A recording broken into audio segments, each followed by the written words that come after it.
Welcome friend. जैसे कि हम आश्रम व्यवस्था पे बात कर रहे हैं और आज हम वानप्रस्थ आश्रम के बारे में बात करेंगे।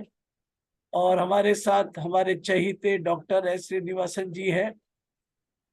और वो वानप्रस्थ आश्रम में है कि संन्यास आश्रम में है मुझे पता नहीं, लेकिन शायद दोनों का अनुभव होगा। तो दोनों हम तरफ। तो हम उनके बात सुनेंगे। जी यू कैन स्टार्ट। जी जी। Yes sir, thank you sir. अच्छा, अपने संस्कृति में ऐसा कहा जाता है कि जो चीज पैदा होती है वो चीज खत्म भी हो जाती है। Nothing is permanent. Anything that has a beginning also has an and. तो बिगिनिंग है तो एंड है, बिगिनिंग नहीं है एंड नहीं है, इसी एक सिर्फ एक ब्रह्म है। पर ब्रह्म है, उसको बिगिनिंग नहीं है एंड भी नहीं है।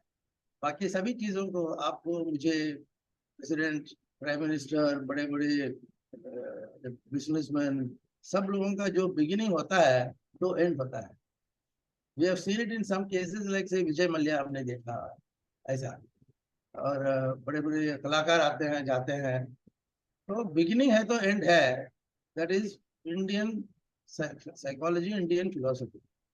या अपना संस्कृति में ऐसा है तो आप उसको टाल नहीं सकते।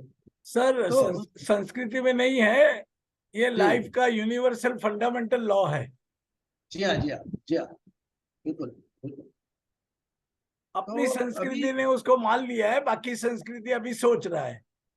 Correct, correct, very true, very true. तो जैसे हमने पहले स्लाइड में देखा, तो अपने को ब्रह्मचर्य आश्रम है पहला, खेत मजा करने के लिए, खेलने के लिए।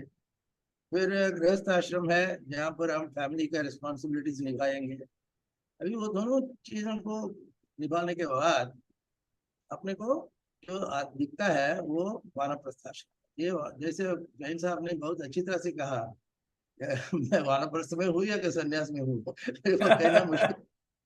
आजकल के जमाने में वानप्रस्थ बोल के संन्यास हो जाते हैं, संन्यास बोल के वानप्रस्थ हो जाते हैं। और दोनों को एक ही साइड बाई साइड निभाते हैं और कंफ्यूज करा देते हैं लोगों को। अपने को we have to work out our own formula.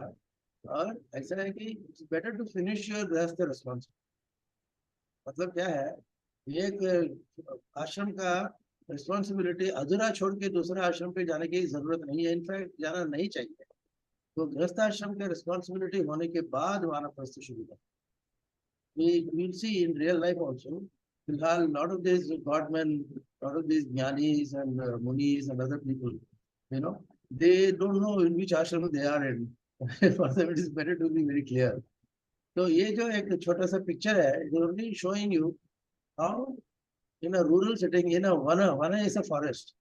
Forest setting में आप कहाँ से कैसे जाएंगे, किससे मिलेंगे, किससे बर्ताव करेंगे, वो सब चीजें हमें देखना है। बिकॉज वो होने के बाद से तो सीधा संन्यास आश्रम जो है वो तो सभी से छुटकारा पाने के लिए और पाने के बाद है। मगर वानप्रस्थ जो है वो ट्वाइलाइट जोन बोलते हैं ना, वो ट्वाइलाइट जोन, आधा इधर आधा उधर, उस प्रकार का। इसलिए लोगों को थोड़ा कंफ्यूजन भी होता है। आधा ब्रह्मचारी है, आधा ब्रह्मचारी खत्म हो जाए मगर आधा गृहस्थ है। उसके बाद आने वाला चीज है कि संन्यास, वो कैसा मैनेज करना वो हम देखते हैं। सबसे पहले ये चीज है कि अगर हम उम्र से बड़े हो गए और हम विथड्रॉ कर रहे हैं धीरे धीरे, इसका मतलब ये नहीं कि आप अपना बेसिक हेल्थ को नहीं संभालें। बहुत बहुत जरूरी है आखिर श्वास तक हमको बेसिक हेल्थ के ऊपर वो ध्यान देना चाहिए। और only then you will be able to do justice to whatever ashram you are. अगर हेल्थ ठीक नहीं रहेगा तो कोई मतलब नहीं है। You become a sickly man. और सिक पर्सन, उसको संभालने के लिए फैमिली की मदद चाहिए और बहुत बहुत लोगों की मदद चाहिए। You become a burden. ऐसा नहीं होना चाहिए। जितना हो सका उतना आप हेल्थी रहना, उसके लिए मेथड्स हैं, करना है, खुद को नेग्लेक्ट नहीं करना। और वो न्यूट्रिशन बहुत बहुत इंपॉर्टेंट चीज है। इस उम्र में आपको न्यूट्रिशन ठीक तरह से नहीं रहेगा तो आप definitely you are going to fall sick. तो आपको यस, तो आपको बेसिकली ह्यूमन बीइंग की क्या जरूरत, क्या है लाइफ में, नेसेसिटी क्या है। भले आप वानप्रस्थ में हो या भले आप गृहस्थ में हो, आपको इन चीजों की जरूरी है कि आपको कहीं ना कहीं अटैचमेंट चाहिए। बोलेंगे अरे ऐसा कैसा चलेगा, अटैचमेंट निकाल देना चाहिए। वो सब कहने के लिए ठीक है, मगर इस वानप्रस्थ में आपको धीरे धीरे अटैचमेंट कम करना चाहिए, और अटैचमेंट की इम्पोर्टेंस हम समझ लेना चाहिए। और अटैचमेंट रहने से आप दूसरों को मदद कर सकते हैं वगैरह। तो आपको सेम वे आपको कंफर्ट चाहिए। कंफर्ट छोड़ के आप एकदम वन में जाके गायब हो जाएंगे, ऐसा नहीं है। एक लेवल ऑफ कंफर्ट चाहिए, और खुद की आइडेंटिटी चाहिए। किसी ने पूछा आप क्या है, तो मैं I am director in reserve bank of India. ऐसा कोई एक आइडेंटिटी है तो आदमी की तंदुरुस्ती अच्छी अच्छी होती है। Otherwise man gets lost. Identity चाहिए। Occupation in a way, yes occupation हम देखेंगे, और इंक्लूजन, और दूसरों को साथ में लेकर के, और अपने को दूसरों के साथ लेकर के हमें जीना है, वो वानप्रस्थ में आएगा। ये सब हम देखेंगे कैसा हम निभाएंगे, वो दिखते हैं। Let's next slide please. तो लाइफ तो इस स्टेज में डिटैचमेंट तक आ गई। हाँ, we enjoyed life, played a lot with the boys and girls, and then we got married, raised a family, etc. वो सब होने के बाद ना, फैमिली रेज करके आप फैमिली को सेल्फ सफिशिएंटली बोलेंगे, दूसरों को तकलीफ नहीं देना, उतना तक करके फिर आप बाहर निकलते हैं, संसार से बाहर निकलने का है, वो वानप्रस्थ में आता है। वो डिटैचमेंट शुरू हो जाता है। पहले गृहस्थाश्रम और संन्यास, गृहस्थाश्रम के अंदर ही बेसिकली अटैचमेंट की जरूरत है। उसके बगैर आप अपने ड्यूटी निभा नहीं पाएंगे। You have to be attached to your family. You have to be attached to your children. So attachment is very important for the first two ashrams. And उसको ढीला ढीला करके उसे बाहर निकलना, वो वानप्रस्थ में आता है। Next slide please. तो इसको हम कहते हैं मॉडर्न लैंग्वेज में रिटायरमेंट। बोलेंगे रिटायरमेंट बस, फिर वानप्रस्थ क्यों बोलते हो, सिर्फ रिटायरमेंट बोलो ना। इन a way yes, in a way no. तो रिटायरमेंट अपने कमर्शियल दुनिया में, और जो आमतौर से हम लोगों से अटैचमेंट निकलने चाहते हैं, कि वो it's not necessarily forced on you, but by and large वो धीरे धीरे होता है। आप कंपनी में काम कर रहे हैं, आप बड़े डायरेक्टर थे, आज भी डायरेक्टर है, मगर कल परसों तो आप डायरेक्टर नहीं रहेंगे। तो आपको रिटायरमेंट एक प्रकार से आपके ऊपर छपाया जाता है। तो वो वॉलंटरी हो या नॉट वॉलंटरी हो, हम देखते हैं। बट फिलहाल इंडस्ट्रियल एनवायरनमेंट ऐसा है कि आपको वॉलंटरी रिटायरमेंट करना पड़ता है। हालांकि आपको आपके एम्प्लॉयमेंट लेटर में लिखा होगा कि retirement at the age of 58, at the age of 60, वो सब टाइम टाइम बाउंड रहेगा, वो होने के बाद आपको निकलना है। मगर उसमें भी आपको वॉलंटरी की जरूरत है, कि before that, before your retirement, if you are forced out, you feel very unhappy. वो खुद को हैप्पी रखे ही आपको बाहर निकलना है, तो एक कला है। Next slide please. जैसे हमने कहा कि आजकल के जमाने में आप कोई भी बड़े कंपनी बोलिए, माइक्रोसॉफ्ट बोलिए, रिलायंस बोलिए, इन्फोसिस बोलिए, आपको 58 तक रहने के लिए नहीं देंगे। वो आपको निकाल देंगे, और कंपल्सरी रिटायरमेंट बोलते हैं इसको। Then they help you to adjust. मगर वो कंपल्सरी रिटायरमेंट आजकल 99% नॉर्मल है। Next slide please. आप कुछ कहना चाहेंगे साहब? नहीं नहीं, ठीक है। जी।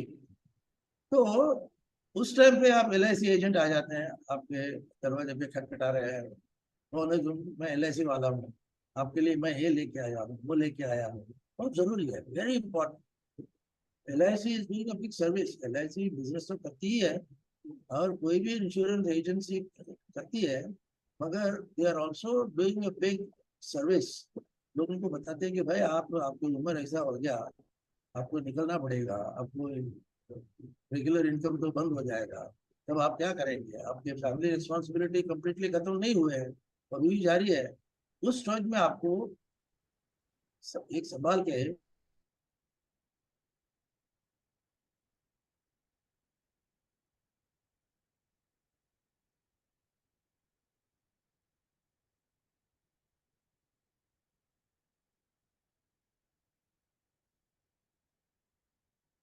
ऐसी सरल पेंशन प्लान का उदाहरण दिया है। सरल मतलब सिंपल है, एकदम सिंपल। आपको पेंशन प्लान की बहुत जरूरत है। लोग बोलते हैं कि मैं फिक्स डिपॉजिट डाल के उसके इंटरेस्ट में मैं जीऊंगा, मगर वो फिक्स डिपॉजिट से पूरा नहीं होता। फिक्स डिपॉजिट से क्या है, there are so many ifs and buts, and it is your own money which is coming back to you, but not in a full form but half form, ऐसा कुछ है। तो आपको एक रिटायरमेंट का जो जरूरत है उसको कंसिडर करके ही आपको वानप्रस्थ में जाना है। वानप्रस्थ विदाउट रिटायरमेंट प्लान आज के जमाने में ठीक नहीं है। अच्छा, अभी लाइफ के स्टेजेस होता है। Normally we don't realize at the age of 40-45, अरे यार छोड़ो यार, रिटायरमेंट क्या, अभी बहुत टाइम है, दिल्ली दूर है। दिल्ली दूरस्थ, अभी क्यों विचार करने का, अभी क्यों चिंता करने का। अगर आप सोचेंगे तो आपके फैमिली लाइफ के अंदर इतने सारे स्टेजेस है।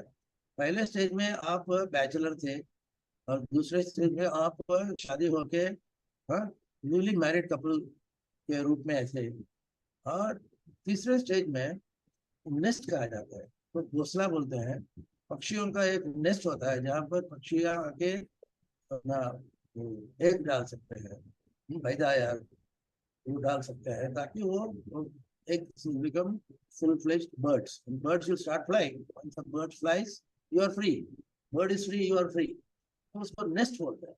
मैनेजमेंट कंसेप्ट में फुल नेस्ट, हाफ नेस्ट वगैरह होता है। तो फुल नेस्ट होता है कभी you only have to go and feed the baby birds, वो फुल नेस्ट होता है। उस नेस्ट के अंदर 4, 5, 6, 7, 8 अंडे रह सकते हैं। वो धीरे धीरे एक एक अंडा पक्षी बन के उड़ जाएगा, तो वो हाफ नेस्ट होता है। फिर वो पूरा होने के बाद एम्प्टी नेस्ट होता है। Empty nest is very important, क्योंकि इस स्टेज में आप 50s में है, और मे बी 60s ऑल्सो, आप go back to your nest, आपका ये नेस्ट खाली रहेगा, तो आप बहुत डिप्रेशन में जाओगे। एम्प्टी नेस्ट जो ये है फेज है, वो डिप्रेशन वाली बात है।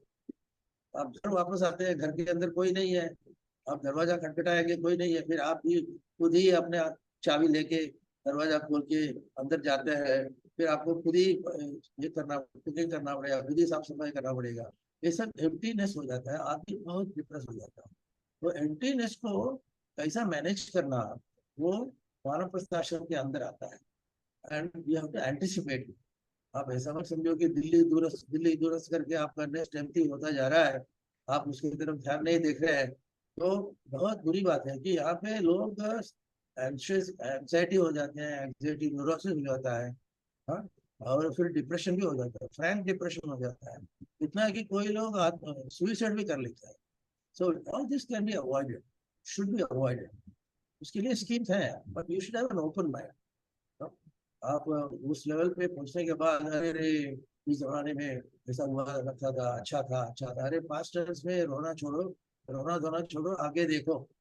तो आपको फिर से सॉलिटरी स्टेज में लाइफ आ गया, तो आपको दृढ़ता के, मेंटल फिटनेस, मेंटल स्ट्रेंथ वो रखे आपको आगे जाना है। क्यों, आपको और 20-30 साल बाकी है, जहाँ पर आप समाज की सेवा कर सकते हैं, फैमिली को मदद कर सकते हैं। Instead of being a burden, you can be a good family member, and there are ways and ways of doing that। वो सीनियर सिटीजन के हेल्थ के अंदर आता है, और उसके लिए अलग वर्कशॉप भी किए जाते हैं। मगर हम आज वानप्रस्थ के अंदर मन स्थिति के बारे में ज्यादा बात करते हैं। Next slide please. कुछ कहेंगे साहब? नहीं नहीं, ठीक है। तो एम्प्टी नेस्ट जब आता है, तो एक कार्टून है। नॉर्मली वो पक्षी आती है, बाहर जाके वर्म्स पकड़ के आती है, उसको छोटे बच्चों है पक्षी उसके मुंह में डालते हैं। अभी वन फाइन मॉर्निंग वो पक्षी उड़ गई, और आप वर्म लेके आ गए, और आपको रिसीव करने के लिए कोई नहीं है। आप घोंसले के अंदर तो खाली पड़ी हुई है घोंसला, तो अभी क्या करूँ? ये डिप्रेशन का शुरुआत है, इसको हैंडल करना है। चलो, I am ready for this, ऐसा बोल के आपको संभालने का है। तो you have to face it, never run away from anything. Except that you will have a heart problem, you will have a kidney problem, you will have eye problem, except करो, एंड देन उसके हिसाब से प्लानिंग करो। इसके लिए एक मेंटल स्ट्रेंथ चाहिए, वो आपको वानप्रस्थ में आना बहुत जरूरी है। Next slide please. तो एट दिस स्टेज आपका घर के अंदर ही बड़ा प्रॉब्लम शुरू हो जाता है। जो आपका ही लड़का, आपकी ही लड़की, जो आप डैडी डैडी करके आपके साथ रहते थे, खेल कूद कर रहे थे, वे लोग अभी दूर होने लगे। वो जनरेशन, उनका जो जनरेशन है ना, आपके ही जनरेशन वाला, वो दूर होते जा रहे हैं क्योंकि उनकी प्रायोरिटीज बदलते रहते हैं। अभी आपका ही लड़का जो 10th स्टैंडर्ड तक आपके ऊपर डिपेंडेंट था, वो लड़का अभी 11th में आप कॉलेज जाना शुरू हो गया, तो कॉलेज जाने से उसको डैडी की जरूरत नहीं पड़ती है। तो आपको बहुत बुरा लगता है, अरे मेरा ही लड़का मेरे साथ इतना बैठ के इंटरेक्शन कर रहा था, प्यार मोहब्बत से बातें करते थे, हम फुटबॉल खेला करते थे, अभी वो नहीं हो रहा। क्यों नहीं होगा? How can not happen? क्योंकि वो आपका ही लड़का 11वीं में आप कॉलेज के बास्केटबॉल टीम में शामिल हो गया, तो आपको बास्केटबॉल टीम से ज्यादा मोहब्बत है कि आपसे। तो this is again a very depressing factor, but be ready for generation gap. हाँ, यहाँ पे एक वर्ड ऑफ कॉशन लोगों के मन में ऐसा है कि you are as young as you feel. अगर आप बोलेंगे, हाँ, अरे अरे I am 79 now, supposing I tell my son I am 45, मेरा ही लड़का हंसेगा। हाँ, ये हम्म 45 के क्या बात है, बिहेव बिहेव 79, डोंट बिहेव 49। तो you have to behave as young as you feel. So now this is where many people go wrong. They create false hopes. अभी अपने सीनियर सिटीजन की क्लब्स है और सीनियर सिटीजन की बहुत सारे activities है, और लोग उनमें कहेंगे अरे यार व्हाट इज एज, यार age is nothing but a number. ये बहुत बहुत गलत बात है। You simply say age is only a number. आपका आर्ट का अंदर का जो कोरोनरी आर्टरी का गड़बड़ हो रहा था वो जाएगा क्या? सिर्फ एज इज ओनली नंबर बोल के आपका कोरोनरी आर्टरी आपको सुनेगा? हाँ, अगर आप इसको एक्सपेक्ट करेंगे तो ये बेवकूफ़ी है, आपकी बेवकूफ़ी है। आप बोलना चाहिए ठीक है यार, आई am 79, I will live some. I'll try to be useful to my children, useful to my family, to my friends. But don't fool yourself saying that you are as young as you feel. तो ये management में अक्सर बताया जाता है कि age is only a number and you are only as young as you feel. And इसलिए लोगों ने, मैनेजमेंट के लोगों ने आजकल एडवाइस ऐसा चेंज किया, act your age and don't act your shoe size. Shoe size आपको मालूम है, शू साइज आएगा 7 8 9 10 11 में, शू साइज खत्म हो जाता है। तब तक आप शू साइज 5, शू साइज 6, शू साइज 7, इसके हिसाब से आप अपना बर्ताव बदलते जाएंगे। तो your body is going ahead somewhere and your mind is stuck somewhere. Your mind is in fact going in the reverse direction. So don't do that. Act your age, not your shoe size. Now, इसमें क्या बोलेंगे? How do I act my age? When you are 4, 5, 6, 7, 8, you are acting your age automatically. इसमें बताने की जरूरत नहीं, automatic होता है। आप 25, 35 क्रॉस करके मिडिल एज में जाएंगे, तब आप रेसिस्ट करते, तो बोलते हैं, शरीर को बोलता है ना ना ना ना ना, you are very young. This is very wrong. I have seen many people have wrong habits of thinking, हाँ हो जाएगा यार, हो जाएगा, ओल्ड एज, अरे आई एम नेवर ओल्ड, ऐसा मत सोचो। फिर ये so that you can take precautions. अभी if I tell my son I am 79, so I can't be running a 2 kilometer jogging with you. इसमें क्या है? Accept it ना। Now if you say I'll also jog with you करके फिर heart attack बढ़ जाता है। Your own family members create half of your heart attacks. आपको बुरा लगेगा ऐसा बोलने में, आपको अच्छा नहीं लगेगा, but you have to have people who are realistic, not unduly optimistic in the sense foolish नहीं होना चाहिए। तो आप तब बोलना चाहिए कि देखो, my spirit is willing, my own son is asking me to run 2 kilometers of jogging in the morning, और आपको 2 kilometers नहीं जमता है, तो आप supposing you manage 1 kilometer, then you say my spirit is willing to run but my flesh is weak. मेरा मेरा ये हाथ पैर नहीं चलते हैं, मेरा मन के अंदर ऐसा है कि भ्रम है कि मैं यंग होते जाऊं। इसके बहुत सारे एग्जाम्पल्स हैं, महाभारत में एग्जाम्पल है, ययाति करके एक राजा था, वो खुद को बहुत यंग और हैंडसम समझता था, और ही took his own sons in youth। तो लड़के ने कहा चलो यार, बाप मेरा रो रहा है, ही वांट्स यूथ, तो अभी आई विल हेल्प यू करके लड़के ने वो ययाति को अपना यूथ दान किया। दान में तो that is very stupid and exceptional. Mahabharat में एक है, वो भी कहानी आप देखेंगे सुनेंगे, उसके पीछे हर एक के पीछे एक मॉरल है। Now this man is borrowing youth from his own son, and he's very happy because he can go around with girls. That is stupid. You are, on the one hand, you are disturbing your son's own youth, and on the other, you are going to face crashing it one day. ये crash होने वाला है एक दिन। ये सब ध्यान में रखना चाहिए। Be realistic यार। That's why when people say I feel this, I feel that, यार ये होने वाला है, ये part of nature है। तो उसको रो मत, उसको resist मत करो, ऐसा। तो अभी इसमें इस पिक्चर में आप देखेंगे वो यंग गर्ल और one middle age mother. The middle age mother is giving some advice to the young girl. वो कॉलेज जाना शुरू किया उसने। वो कॉलेज में पुराने लोगों से फ्रेंडशिप रखी और कहीं आउटिंग डेटिंग आउटिंग करके अदर ऑपोजिट सेक्स का भी आउटिंग वगैरह कांटेक्ट शुरू हो गया। फिर आप as a parent you feel terribly wrong. नहीं नहीं, रात को 9 बजे के बाद घर नहीं आना, 9 बजे से पहले घर आना चाहिए।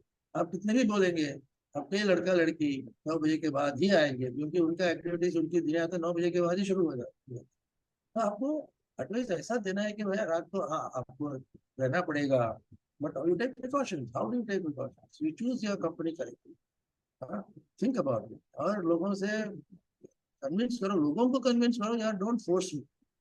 हाँ, ये पीयर प्रेशर जो होते हैं ना भारत में इतना हो जाता है कि आदमी डिप्रेस हो जाता है, particularly women. Women become you know what to say, एकदम उनका ये हो जाता है, डिस्टर्ब हो जाता है। मेरी लड़की मेरे ऊपर प्यार नहीं करती है, मोहब्बत नहीं करती है, वो लड़कियों के साथ भाग जाती है, ऐसा मत करो। तो आपको समझाना पड़ेगा, खुद को समझाओ, फैमिली को समझाओ, फैमिली के फ्रेंड्स को समझाओ। हाँ, पीयर ग्रुप बोलते हैं उनको भी समझना चाहिए। आप डेटिंग में आप बाहर जा रहे हैं, बाहर जाने से पहले थोड़ा have a couple of Pep talks पढ़ना ठीक है। आई अंडरस्टैंड योर ये वो, but if there are problems, you have to learn to live with, you have to improve your life, you have to improve your thinking।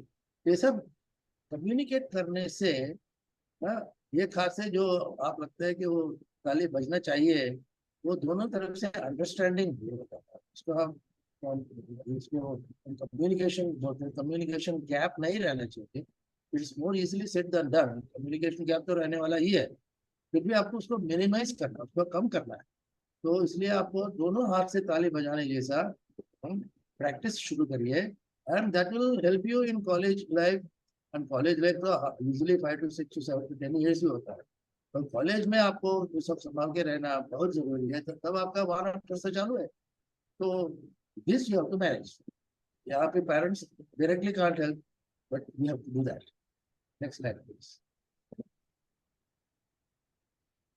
और अपने ही तरफ से लोगों को एक चीज आती है मेनोपास करके। ये नॉर्मली हम मेनोपास बोलते हैं कि जब लेडीज का मेंस्ट्रुअल पीरियड्स कम होते जाते हैं या बंद हो जाते हैं। मेनोपास बोले तो आप लेडीज के बारे में सोचेंगे, मगर आजकल इसका अंडरस्टैंडिंग ऐसा है कि मेल मेनोपास, उसको एंड्रोपास बोलते हैं, कि male menopause is very becoming very common.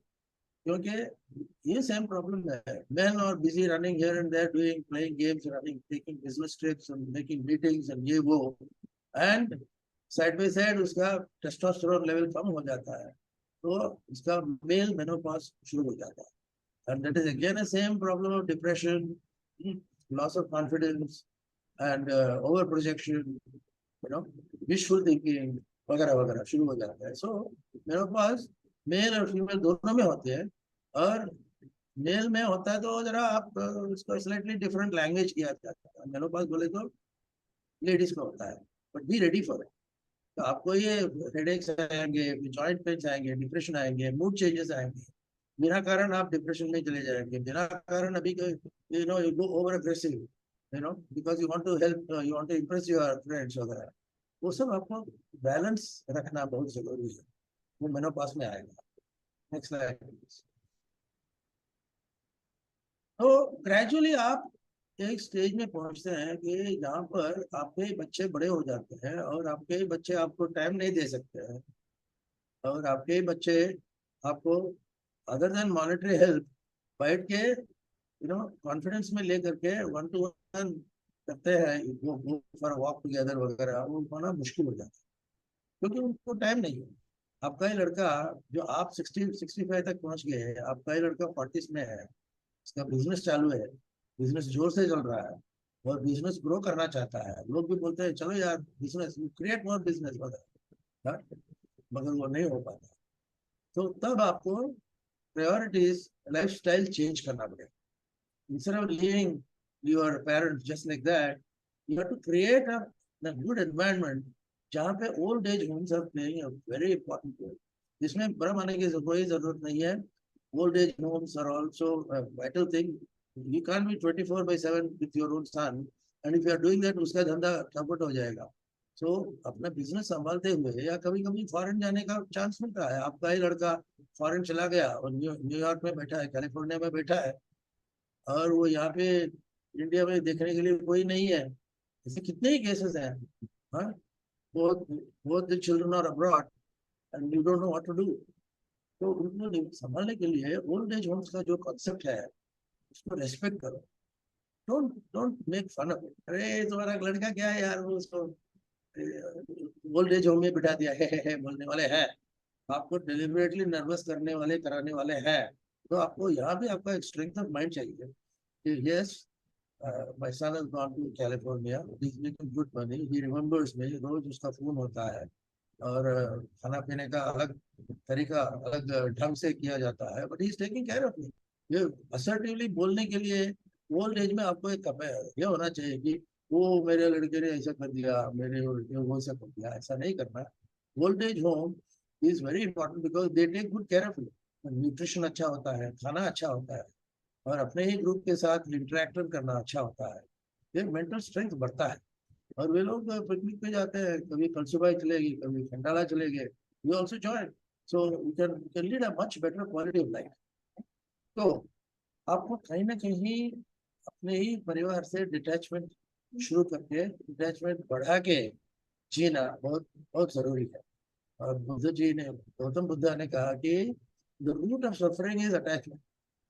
हाँ, तो इसी उदाहरण में आप देखिए, आपका लड़का कैलिफोर्निया चला गया, आप तो कहीं बेंगलुरु में या चेन्नई में वोल्टेज होम में है, फिर आप रो रहे हैं क्योंकि मेरा लड़का मेरे पास नहीं है, वो गलत बात है। वो समझ लेना चाहिए कि वो जो जितना अटैचमेंट की जरूरत है उतना अटैचमेंट रखो, ज्यादा अटैचमेंट मत रखो। It's a very important lesson in life, वानप्रस्थ में हमें सीखना है और आचरण करना है, is very important. Next slide please. So ऐसा कभी नहीं होता कि पुराने जमाने में जब ये कहानियां वगैरह बता रहे होते थे, वंस अपॉन अ टाइम करके कहानी शुरू होगी, एंड वही कहानी people lived happily ever after. But happily ever after तो होता नहीं है। Happily ever after you have to create. You can't wait for somebody to come and create happy ever after. भले वो फैमिली मेंबर हो, कुछ भी हो ना, अरे हर एक का लिमिटेशन होता है। You have to respect the limitations of your own son, then only then you can be happy. So these are some thoughts. Yeah, Dr. Ji, I was listening to you and I was looking at quality required to happily live in Vanprasthaashram. जैसे जैसे health है, nutrition है, detachment है, ये सब ऐसा जरूरी नहीं है कि वानप्रस्थाश्रम में आया तो ही करना है। ये हमको पहले दिन से ही चालू करना है। एक्सीलेंट पॉइंट साहब। इतना संन्यास के अंदर ये सब हम कवर करने वाले हैं। ये ऐसा नहीं है कि 50 साल के बाद हमने चालू करना है। ये वैल्यूज हमको हमारे बच्चों को बचपन से ही देना है, so they grow with this. And ये गृहस्थाश्रम में भी नॉन अटैचमेंट बहुत जरूरी है। एग्जैक्टली। हेल्थ का ख्याल रखना भी जरूरी है। अगर हेल्थ का ख्याल नहीं रखा तो वानप्रस्थाश्रम में वान पे नहीं होएगा, हॉस्पिटल में होएगा। correct, well said, very true. All the quality required is as per ashrams, but आश्रम का प्रिपरेशन पहले दिन से ही होना चाहिए और हमको अपने आप को उस तरह से करना चाहिए।